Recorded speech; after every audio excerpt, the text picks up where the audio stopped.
We are back with another game in the Point of View series. Today we are watching Pegasus versus Matrius. So this was a game in the Genesis tournament, open bracket qualifier. So this was a game on Saturday. I haven't watched this game yet, but I haven't seen many Pegasus games because he doesn't really play ladder. But if you've seen any of his streams, especially from old AoM, I'm not sure if he's streaming now, but he has such high APM, and he just plays pretty differently to other people, so I just think he's a really interesting one to watch. And today he's playing Zeus on the map Midgard, so it's a kind of fish map, but not something similar to a Mediterranean. It's harder to go and actually raid the fish, so you often see kind of land pushes or maybe some town centers. There's a lot of different ways to play. It isn't just like you have to play the water. You can just sack the water and kind of leave it there. But he's playing Zeus against the Gaia player, which is Matrius. So the winner of this one gets. So this was a best of 5. I believe this is one of the later games. But what I'm doing for this series now is I'm just picking and choosing games where I like the matchups of them rather than playing the whole things. If you want to see any of these full games, then I'd suggest seeing EGC TV, as they're hosting the tournament, and that's where to check the games out in full. But I think Zeus on this map, Zeus can have some really strong options. He can go for some kind of fast heroic timing push with some like an underworld or bronze timing on, especially if the Gaia player decides to get a second town center. You can even do some kind of classical age rush with hoplites to take down enemy buildings, or classical age go into some Hippicon or Hippias as they're now called, and go on some kind of raids, or even just early aggression with the double hero plus 3 myth unit, either Minotaur or Centaur. You can really get some early damage done. And so we've seen him go for an early dock. He went to find exactly where these fish were, and unfortunately got pretty unlucky that there's none near the shore. I think he started off here. It was just very unlucky that he couldn't actually see this. I think this is something where the balance patch in one of the later Voobly patches was that you could see the starting fish from your starting line of sight. And I think that would be quite a useful thing to implement into Retold.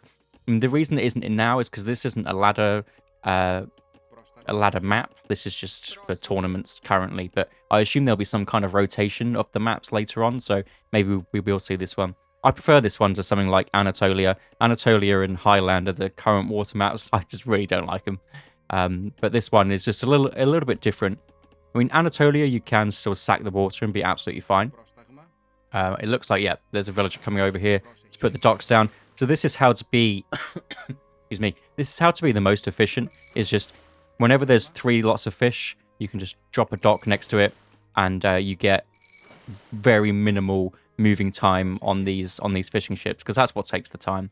Although they are quite slow, actually, to actually gather the fish, compared to Legacy. Just going in, having a scout, you can assume that the Gaia player is going to have dropped down a nice early Gaia's Forest. He's also seen that there's a back gold mine. There's a back gold mine rather than a forward one, so a classical age rush is probably off the cards. If he would have had a gold mine at the front here, and then maybe not a tower around it, or he hadn't placed his Gaia Forest around it, then that might have been a good option to go for, but I'd be very surprised to see that. Looks like he wants to go for the next age. It's really strange. I find the build orders on water maps really, really strange currently, and you do end up just chucking your temple up later on with loads of villagers, rather than... but actually, it looks like he's done this on purpose to get 3 on favor, so completely ignore me. This is just something that I find. I find that water map builds just aren't as clean, or they're much harder to get clean build orders than they used to be. And a lot of people actually ask me for beginner build orders for water, and it'd be very difficult to make one, but I might sit down and have a look one day.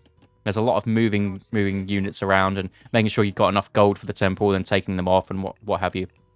It looks like we've got an Athena coming through, which will be about 5 minutes. So 5 minutes is the more boomy time. If you wanted to go for some kind of rush on the water or early land rush, then you'd be going for a 4-minute advance time, or maybe 4:30 latest, which it looks like that's what Matrius went for with the Gaia. But lots of fish going up, lots of docks going up too. Super efficient docks. How many fish do we have? We have quite a few, lots of 3. So will it be... so he just had them on favor for a short for a short amount of time, and then went off of it, which is quite interesting. Maybe he thought about going for Minotaurs and then decided against it. Minotaurs on mass are quite good, but the only problem with having a few myth units is the Caladria can just slow them down, and if the enemy Gaia player has some heroes, they get slowed down and they just insta-die. And it's but Matreus is scouting what Pegasus is planning to do, which is the fast heroic, which is one of the options that I said earlier, can be really strong, especially for the Zeus player here. Oh, it's having a sip of drink. It's still slowly getting up over this cold. So it looks like he's trying to track down the oracles, and unfortunately, Hero Oracle here. Does the Hero Oracle actually win that? That's quite surprising. They're really strong now. So needs to back off. Unfortunately, very, very fast heroic age. So this looking like a 7:30 or maybe 7:15ish. I think it was about 7:15. Looks like he's getting a couple of boats out to defend. It's more than likely he's going to get one this side, potentially one this side once he's built this dock. Just to, if Matreus comes in and wants to put on any pressure, especially with this free servant, then he can deal with that. And actually, that was really nice timing. Exactly what he wanted to do there. And that is the purpose of this. He doesn't want to put on the pressure. He just wants to keep his fish economy because he's got 3, 6, 9, 12, 13, 14, like, you know, at least 15 fish, maybe 16 fish, which is about 8 villagers on food. So it's something that you really want to keep.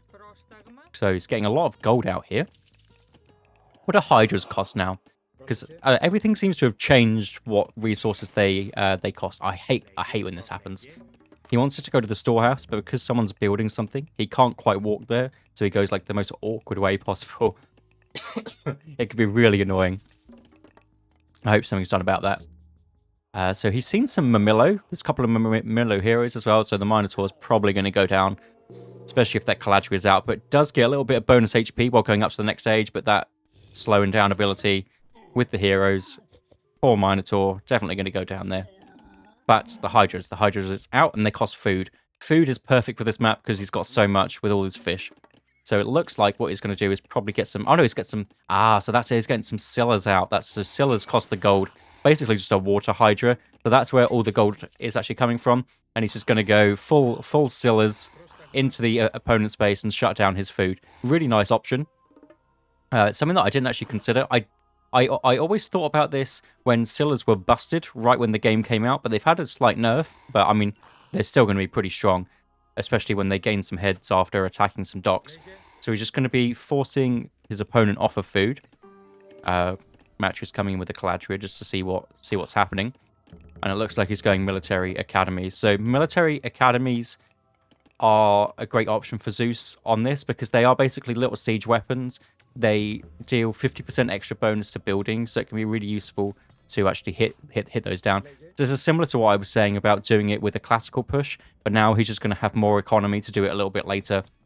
He's going to have the bronze and restoration combo, which people always say about Ancestors Eclipse as a god power combo. Bronze and restoration is really strong. If you can bronze your units, and then as some of your big ones get low, like your Hydras that they'll be targeting down with heroes or something like that, you can use restoration, and it's basically like getting, you know, a little bit more value out of your bronze. And these are just going to do so much damage. This is nowhere near as good as a Scylla. I mean, you can just see the stat difference is ridiculous. And they should be able to clean up that pretty well while attacking the front, attacking both sides at once. He's got his Heracles out to deal with the Stymphalian bird, which is nice. Something good about the Greek heroes now is they can all shoot upwards. So if there's any flying units, Heracles can easily take that out. Not a problem. Pegasus coming out for Pegasus. Just checking this gold mine here, because this is going to be the timing where the gold mine is probably going to run out within the next couple of minutes. So he wants to get a big enough army out to be able to either stop the gold mine here or stop a palace going up on it even, or stop the gold mine here. A couple of Nereids coming out for Matreus here, but the Scylla is still here, so he might need to just get out something here, or just sack it and go full land. So that's it.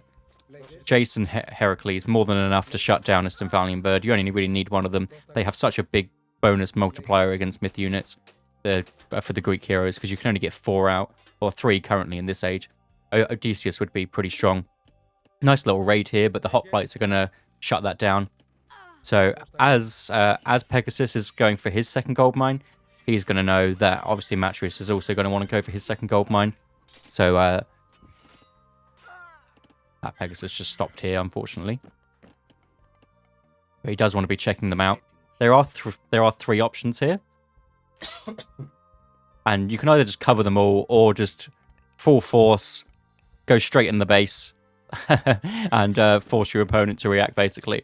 But he's gone for the bronze option rather than Underworld. Because something that you could do with Underworld is, say, I mean, there's three potential options now, so maybe it isn't as good. But if there's two potential options, then you can get an Underworld here, two over to this one. So then whichever one he's at, you can just shut it down. And it's such a really strong timing attack for the Greeks. Well, for Hades and Zeus, who have access to Underworld. Heavy hoplites with Sarissa and Aegis Shield. These hoplites are insanely strong. Athena hoplites are just so good, especially with the Greek ones. I'm surprised he's not put up a little building here, because it's the same raid that's come along. It's going to need a couple of hoplites out to defend against those heavy Cantarius. Pretty strong. But instead, he's just using that to go and attack. So he's going for hoplites and some peltas. Peltas are such good counter units now. They're so good against enemy archers. So if you want to get those out, as soon as you see any Arcus, you're like, peltas, easy. Or even he's just assuming that the enemy would go into Arcus because it's the main counter to mass hoplites. And the hoplites are just so good against what the Gaia player wants to build, which is Cantarius, because it's probably one of the strongest units for Atlanteans in the Heroic Age. Nice play here. He's got in a couple of gold mines. He's seen that he's been attacked on this one. This settlement here would be a pretty good defense for both of them. Little walls up. Won't be in any issue. Now the Hydras are out. With that extra food economy, the Hydras, he's done the Scyllas, and now he'll have that in the bank to get his Hydras out. And also getting Chthonic Rights, as I assume how you say that. So that's 2.5 regen for Hydras and for Scyllas. I don't think he's got any Scyllas left, though. But 2.5 regen a second. Not bad, not bad. Now he's just going full force onto the opponent, rather than going for some kind of gold. And really nice play here, just leaving the hoplites back, knowing that a few units will come. Not a problem there. And he's just going to go full send. As soon as he starts to get attacked, bronze goes down. Restoration whenever some of his heroes start to get low. Probably now, before his Jason dies. Unfortunately, misses that one. Maybe before the Hydra dies, he can get a nice restoration off, which is what he does here. Make sure that all these Hydras tank so much damage. They've got so many hero archers, but with the bronze, 73% pierce armor on an 800 HP unit, even though they have a decent multiplier, just absolutely shredding, and the peltas to deal with the archers that he knew was coming. This was just a really nice timing.